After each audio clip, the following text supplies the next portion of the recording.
Sveiki draugai, šiandien turim dar vieną Security Box epizodą ir šiandien, kaip matote, esu ne savo ofise, o konferencijų salėje ir šiandien jums parodysiu, supažindinsiu su nauju EasyViz produktu ir tai yra toks didelis produktas, kad net netelpa pas mane į kabinetą.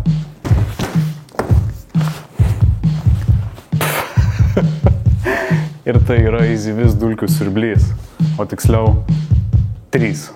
Tai pabandom išpakuoti ir pažiūrim, ką įdomos gausim šitose dėžėse. Taigi, trumpai tariant, čia turiu 2 skirtingus EasyViz dulkių siurblių modelius RS2 ir RE4. Būtent RE4 modeliai, kuriuos matote ant stalo, yra analogiški. Skiriasi tik tai, kad dėžėje yra RE4P modelis, kas reiškia, kad jis turi įkrovimo ir išsivalymo bazę. Pabandysim išpakuoti RE4P ir ant žemės milžiniškoje dėžėje esantį RS2 modelį. Trumpai palyginsiu jų specifikacijas, pabandysim padaryti keletą testų ir pabandysiu įvertinti, ar EasyViz yra konkurencingas žaidėjas dulkių siurblių rinkoje.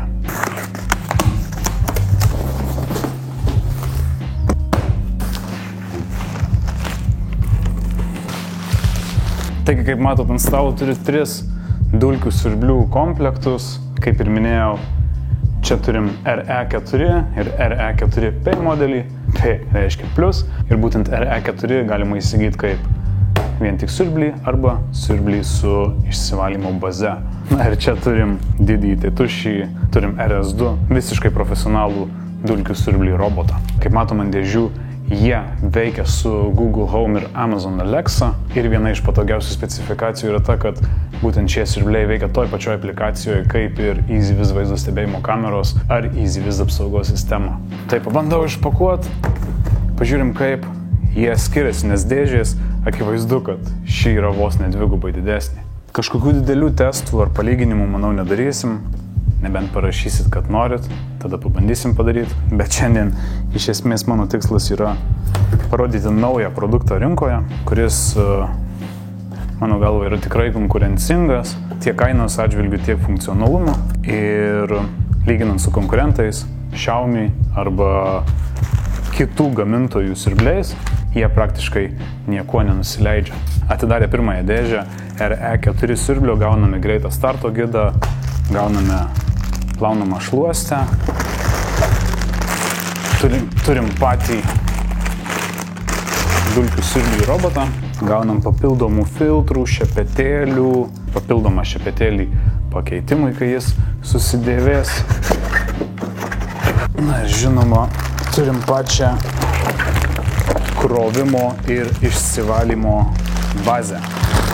Ir taip pat gaunam papildomą dulkių maišelį. Tiek dalykų turim RE4 dėžėje. Beje, vienas dulkių maišelis jau yra įdėtas. Ir viskas atrodo maždaug taip. O dabar pažiūrim, ką gaunam RS2 dėžėje. Ant grindų plovimo skudurėlius, kurie yra magnetiniai. Pats siurblys yra sunkesnis. Visi aksesuarai gan gražiai sudėti į atskiras dėžutes. Turim maitinimo kabelį. Čia bus kameros apsauginis lipdukas ir čia turim 2 šepetėlius. Na ir toliau dėžėje turim nepalyginamai didesnę automatinio išsivalymo bazę. Žinoma, gaunam greito starto gidą ir visas instrukcijas. Jūs pažiūrėkit, kokio dydžio bazė. Ir taip, turim RS2 ir RE4P modelį. Siurblių dydžiai gan panašus, RS2 modelis yra tikrai sunkesnis, bet esminiai šių siurblių skirtumai yra jų bazėse. RE4 dulkių siurblys yra daugiau pritaikytas turbūt namams, nedideliems ofisams, kai tuo tarpu RS2 yra palyginus žymiai profesionalesnis sprendimas, turintis automatinį vandens papildymą, automatinį purvino vandens išvalymą, šluosčių pakeitimą ir iš esmės naudojantis RS2 jums užtenka tik prižiūrėti vandens lygį ir laikas nuo laiko išvalyti purvino vandens bei dulkių talpyklas.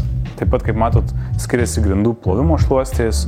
RS2 modelyje jos prisimontuoja magnetais, nieko daryti nereikia, primontuojat ir jos sukasi kartu su siurbliu.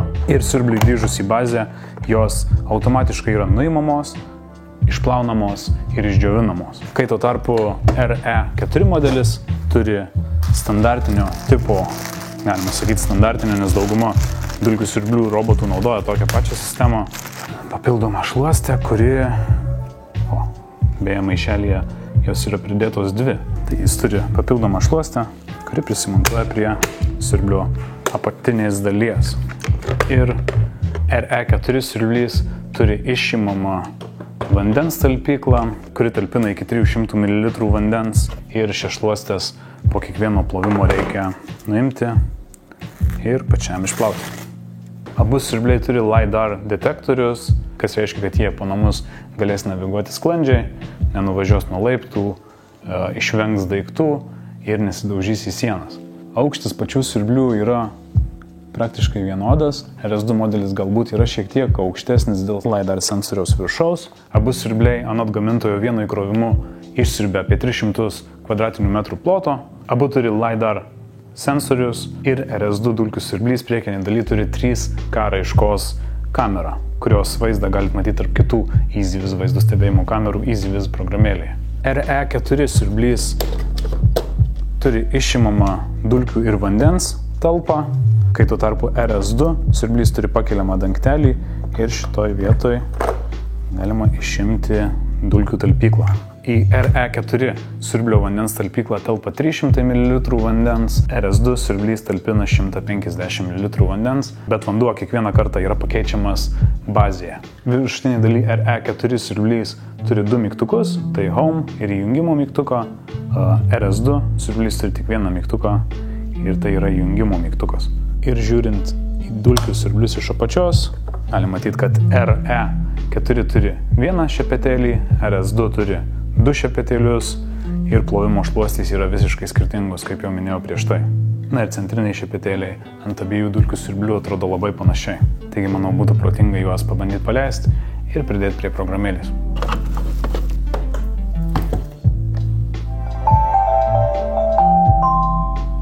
Hello, nice to meet you. In order to add the device, please use EasyViz app to scan the QR code on device. Taigi įrenginių pridėjimas prie EasyViz programėlės yra super paprastas. Viskas, ką reikia padaryti, įsijungiam programėlę. Dešiniam kampe viršui spaudžiam pliusiuko ženklą, spaudžiam Scan QR code ir skanuojam QR kodą prietaiso, kuriuo norim pridėti. Tai pradėsim nuo RE4. Skanuoju QR kodą. Spaudžiu, kad prietaisas yra jungtas. 3 sekundės paspaudžiam ir palaikom abu mygtukus. 1, 2, 3. Išgirstam garsą. Uždedam varnelę, spaudžiam Next ir palaukiam, kol siurblys prisijungs prie namų tinklo. Įrašom pavadinimą ir spaudžiam Next. Ir turim pridėtą įrenginį. Dabar pridėsim kitą siurblį. Paspaudžiam palaikom įjungimo mygtuką.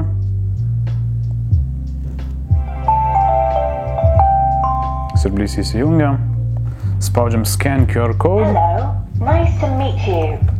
Ir In order to add the device, please use EasyViz app to scan the QR code on device. Ir šios siurblio QR kodas yra apatinėje dalyje. Uždedam varnelę, kad prietaisas yra įjungtas, spaudžiam Next, įsitikinam, kad esam netoli Wi-Fi maršrutizatoriaus ir įsitikinam, kad indikatorius mirksi mėlynai. Lygiai taip pat įvedam Wi-Fi duomenis, spaudžiam Join ir palaukiam, kol siurblys bus pridėtas prie programėlės. Įrašom pavadinimą, spaudžiam Next ir taip, maždaug taip. Per porą minučių turim abu įrenginius pridėtus prie programėlės. Added successfully. Šis siurblys iškart rodo kamerą. Programėlėje atsidarę siurblio meniu turim nemažai pasirinkimų. Galim pasirinkti, ar turim gyvūną ar neturim. Aš tiesiog viską praleisiu. Gaunam daugiau instrukcijų, kaip valyti siurblį, kaip juo naudotis ir kaip visą kitą daryti.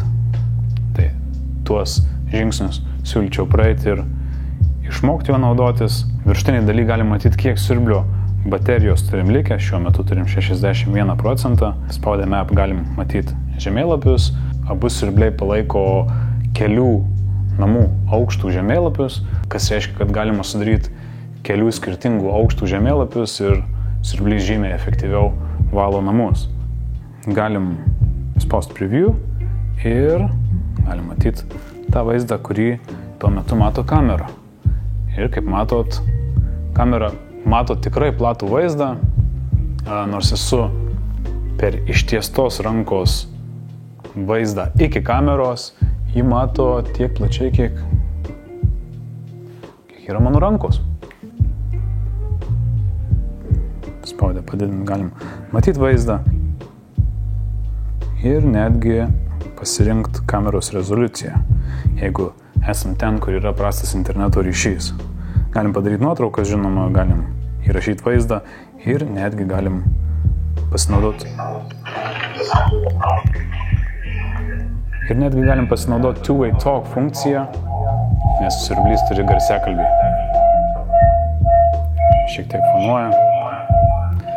Šiek tiek fonuoja, tai išjungsiu, bet siurblys turi garsiakalbį, todėl galima pasinaudoti two-way talk funkciją ir pasikalbėti su kuo nors, kas yra tuo metu priešais siurblį. Taip pat RS2 siurblys turi net 4 skirtingus režimus.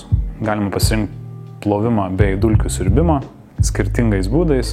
Ir žinoma, šiuo siurbliu, kaip ir kitais EasyViz produktais, galima pasidalinti su kitais EasyViz vartotojais. Paspaudę ant krumpliaračio esančio dešiniame kampe viršui, galim matyti labai daug skirtingų nustatymų, per kuriuos visus tikrai neįsim, bet galim matyti pagrindinių šepetėlių bei šluosčių būseną, kiek valandų jos yra tarnavę. Taip pat visus šių siurblių priedus, kaip šluostės, šepetėliai ir dulkių maišai, galima įsigyti tiesiai pas mus, viską turim vietoj ir jų kainos, lyginant su konkurentų kainomis, dažnu atveju yra net geresnės. Lygiai taip pat įėjus į RE4 siurblio vartotojo sąsają, galim matyti labai panašius nustatymus, neturim tik tai kameros pasirinkimų, spaudžiant krumpliaračio, galim matyti visus planavimo nustatymus, pagrindinių šepetėlių, filtrų ir šluosčių būseną ir šiek tiek mažiau, bet papildomų pasirinkimų ir siurbimų bei valymo režimų taip pat turim. Ir, kaip ir sakiau, kiekvieną iš šių įrenginių galim pridėti prie Amazon Alexos ar Google Assistant ir juos įtraukti į išmanių namų valdymą, kas irgi yra visai patogu. RS2 siurblys praneša, kai nėra vandens arba mažai vandens. Ant pačio siurblio matom rausvą indikatorių ir ant bazės ekranėlio taip pat matom visą informaciją. Kai tuo tarpu RE4 turim vieną ledą tik tai, atidarius dangtelį, ištuštinti dulkes, ledas pasikeičia. Čia viršutinėje dalyje turim švaraus vandens talpyklą, taip pat purvino vandens. Ir priekiniai RS2 bazės dalyje turim dangtelį, kurį atidarę turim vietos, kur galim laikyti visus papildomus šepetėlius. Turim atsarginės šluostės ir galim susidėti visus kitus aksesuarus. Tai iš esmės tokie būtų šių dulkių siurblių pagrindiniai parametrai. Visus šiuos ar kitus mano apžvelgtus EasyViz įrenginius galit rasti easyvizlife.lt. Visiems EasyViz įrenginiams taikoma net 3 metų garantija ir nemokama sekančios dienos pristatymą. Tai manau tiek šiai trumpai apžvalgai. Jei ši apžvalga buvo bent kažkiek naudinga, nepamirškit uždėti pirštą į viršų, užsiprenumeruoti kanalą ir įsijungti varpelį. Tokiu būdu nepraleisit naujausių produktų apžvalgų. Šiam kartui manau tiek ir dabar pažiūrim, ar siurbliai nenukris nuo stalo.